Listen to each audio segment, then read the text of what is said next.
Dans cette vidéo, nous allons décrypter l'écorégime. L'écorégime constitue un des principaux changements de la nouvelle PAC qui s'applique en 2023. L'écorégime est une nouvelle aide découplée. Elle est optionnelle, c'est-à-dire qu'un agriculteur pourra faire le choix de s'en passer. Pour bénéficier de l'aide écorégime, un agriculteur aura le choix entre 3 voies d'accès. La voie des pratiques agricoles, la voie des certifications et la voie de la biodiversité avec les IAE, les infrastructures agroécologiques. Selon le niveau d'exigence à atteindre dans chacune des voies, 2 niveaux de paiement sont prévus. Le niveau 1 ou niveau de base pour un montant unitaire prévisionnel estimé par le ministère de l'Agriculture à 60 € à l'hectare et le niveau supérieur de l'aide, le niveau 2, pour un montant estimé à 80 € à l'hectare. À noter que pour les 2 premières voies, la voie des pratiques agricoles et la voie des certifications, un bonus est également prévu si en cas de présence de haies labellisées pour leur gestion durable, par exemple le label haie qui existe, sur au moins l'équivalent de 6% de la SAU de l'exploitation et sur au moins également 6% des terres arables de l'exploitation. Le montant estimé de ce bonus est de 7 € à l'hectare. La voie des pratiques agricoles, elle impose de respecter des pratiques propres à chaque type de surface qui constitue l'assolement d'une exploitation agricole, à savoir les surfaces en terres arables, les surfaces en prairies permanentes et les surfaces en culture permanente. Si les surfaces d'une catégorie représentent moins de 5% de la SAU admissible, le respect des exigences sur ce type de surface n'est pas obligatoire. Ce ne sera pas obligatoire pour percevoir l'aide écorégime. S'agissant des terres arables, il va falloir respecter une obligation de diversité des assolements. Cette diversité des assolements va être évaluée par un score avec des points attribués conformément à la grille que je vais vous montrer tout de suite. Vous avez donc sous les yeux un tableau qui permet d'affecter des points selon la diversité des assolements. Par exemple, si vos prairies temporaires constituent plus de 50% de vos terres arables, eh bien vous obtenez 4 points. Autre exemple, je regarde la catégorie céréales de printemps. Si vous avez du blé tendre de printemps et que ces surfaces en blé tendre représentent plus de 10% de vos terres arables, vous obtenez 1 point supplémentaire. À noter que pour atteindre le niveau 1, il faudra obtenir 4 points et pour atteindre le niveau 2, il faudra obtenir 5 points. Donc pour les surfaces en terres arables. Ensuite, s'agissant des surfaces en prairies permanentes, l'obligation, cette fois, consiste au non-labour des prairies permanentes. Et dans prairies permanentes, il y a, par exemple, notamment les PRL, les prairies à rotation longue, et les PPH. Pour obtenir le niveau 1 de l'aide, il faudra ne pas retourner plus de 20% des prairies permanentes et pour obtenir le niveau 2, il ne faudra pas avoir retourné plus de 10% de vos prairies permanentes. Pour mieux comprendre ce que ça signifie, je vous propose le schéma suivant. Avec ce schéma, nous allons tenter de comprendre comment fonctionne l'observation de ce critère de non-retournement des prairies permanentes. Ce critère va être observé sur la période qui va du 1er septembre de l'année N-1, l'année qui précède votre déclaration PAC, jusqu'au 31 août de l'année N, de l'année de votre déclaration PAC. Vont être observées les prairies permanentes que vous déclarez comme telles, comme prairies permanentes l'année N. Donc, ça veut dire concrètement que si en N-1, l'année précédente, vous aviez déclaré à la PAC, par exemple, 25 hectares de prairies permanentes et 75 hectares de terres arables, si vous avez retourné une partie des prairies permanentes déclarées en prairies permanentes l'année N-1, si vous les avez retournées pour, par exemple, mettre une céréale, l'année suivante, ces surfaces ne sont plus des prairies permanentes, ce sont des terres arables. Donc, elles ne comptent pas dans le calcul du ratio. Ce qui va compter dans le calcul du ratio pour vérifier qu'on n'a pas labouré plus de 20% ou plus de 10% des prairies permanentes, ce sont les prairies bien déclarées en prairies permanentes l'année N et sur lesquelles vous avez réalisé une action. Cette action, c'est soit le labour de la prairie permanente pour les réensemencer en prairies, donc elles restent bien des prairies permanentes, elles sont déclarées en prairies permanentes l'année N. Et la deuxième action qui va être prise en compte, c'est le fait de retourner vos prairies permanentes, que vous déclarez l'année N comme prairies permanentes, mais que vous retournez après la déclaration PAC de l'année N pour en faire également une terre arable. Vous y mettez par exemple une céréale ou un protéagineux ou que sais-je encore. Donc ces surfaces-là de prairies permanentes que vous retournez pour les transformer en terres arables après le moment de la déclaration PAC vont bien rentrer dans le calcul du ratio, puisque dans la PAC, vous les avez déclarées comme prairies permanentes.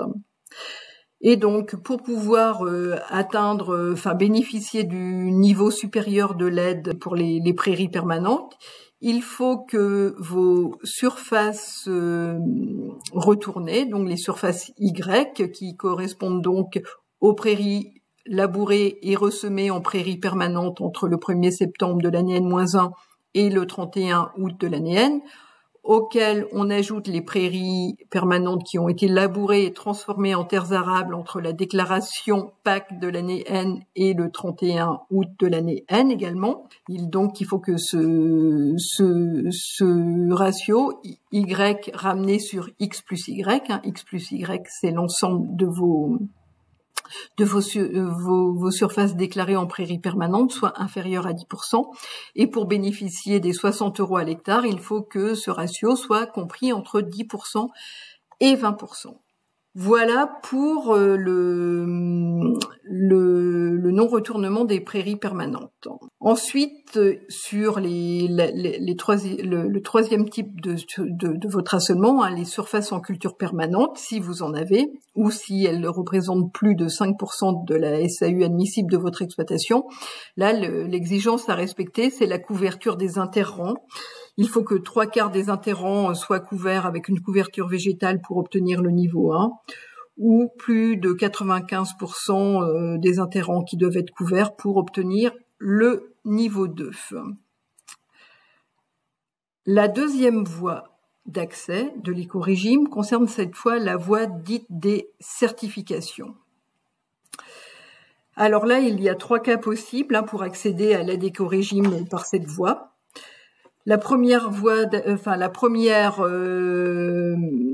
possibilité concerne possibilité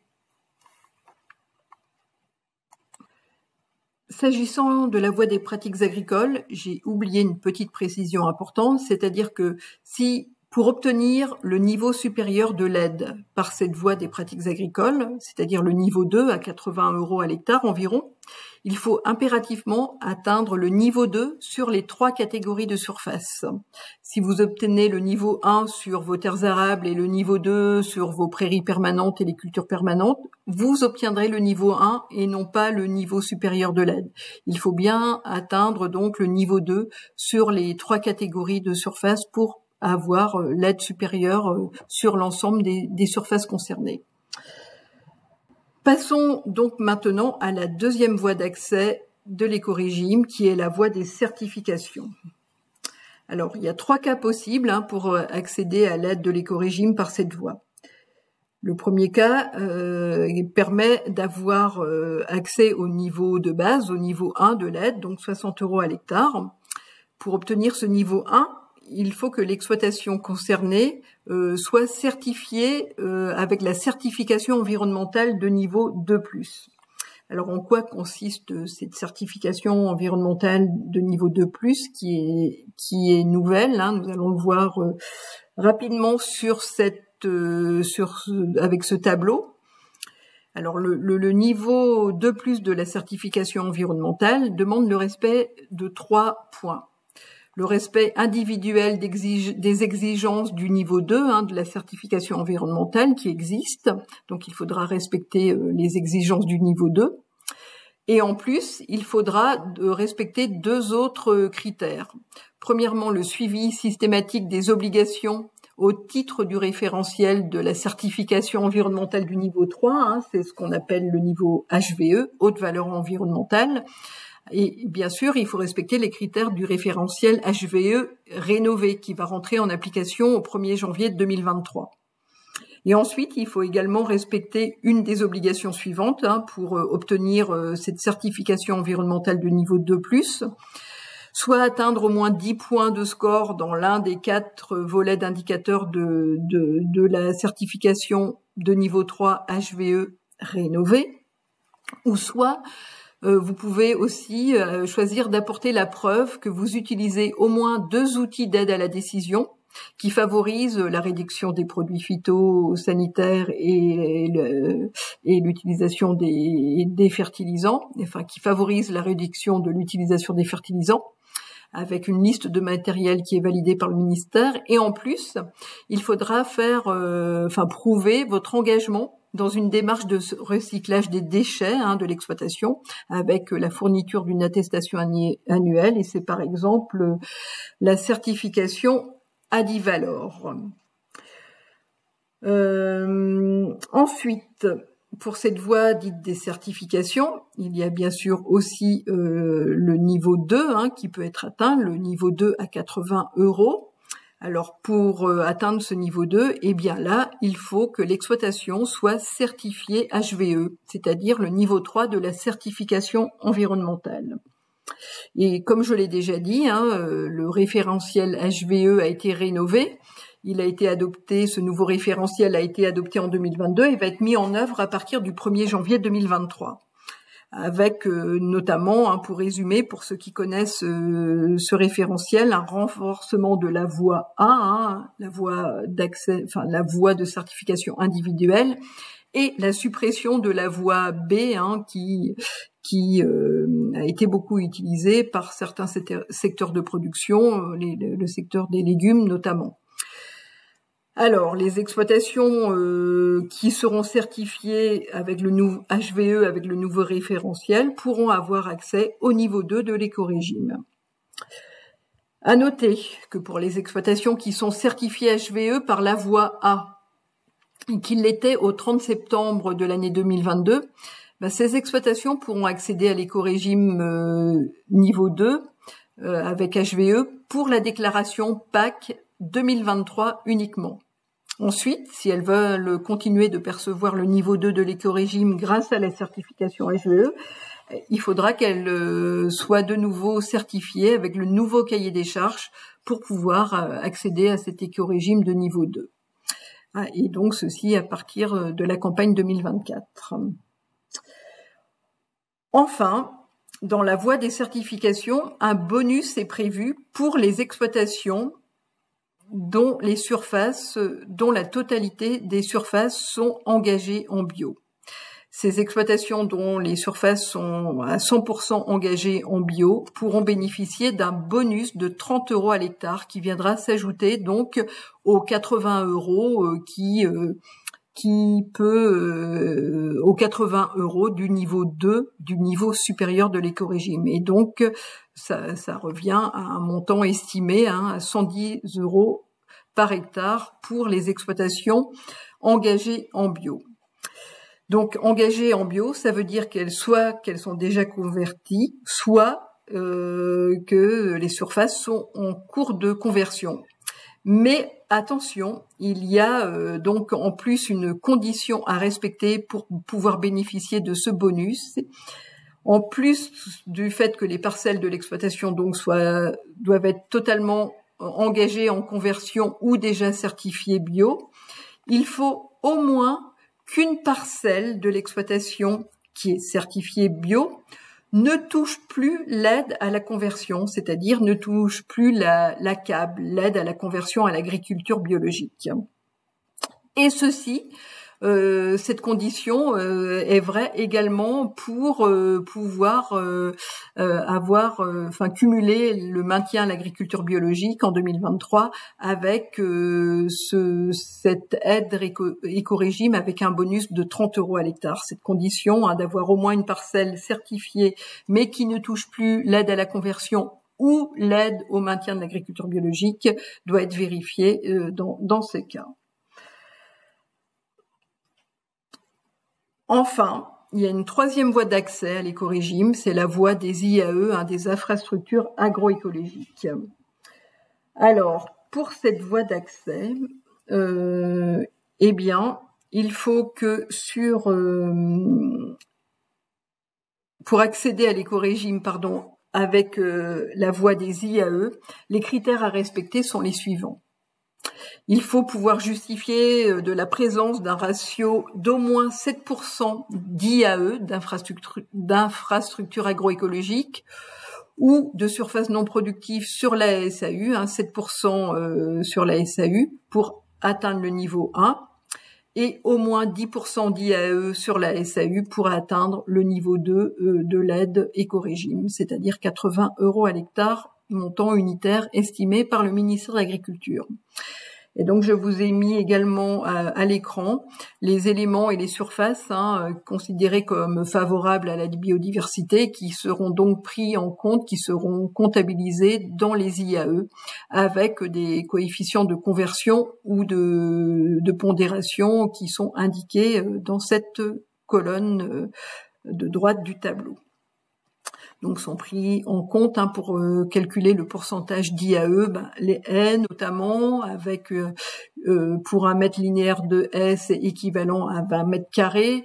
Vous avez également les alignements d'arbres, les mares, les fossés, les jachères, mellifères ou non, et les murs traditionnels. Pour avoir le temps de lire de manière attentive les choses et de bien comprendre les choses, je vous propose de vous connecter au site internet des chambres d'agriculture de Bretagne et de consulter la fiche synthétique dédiée à l'écorégime qui est disponible donc sur le site internet des chambres d'agriculture de Bretagne.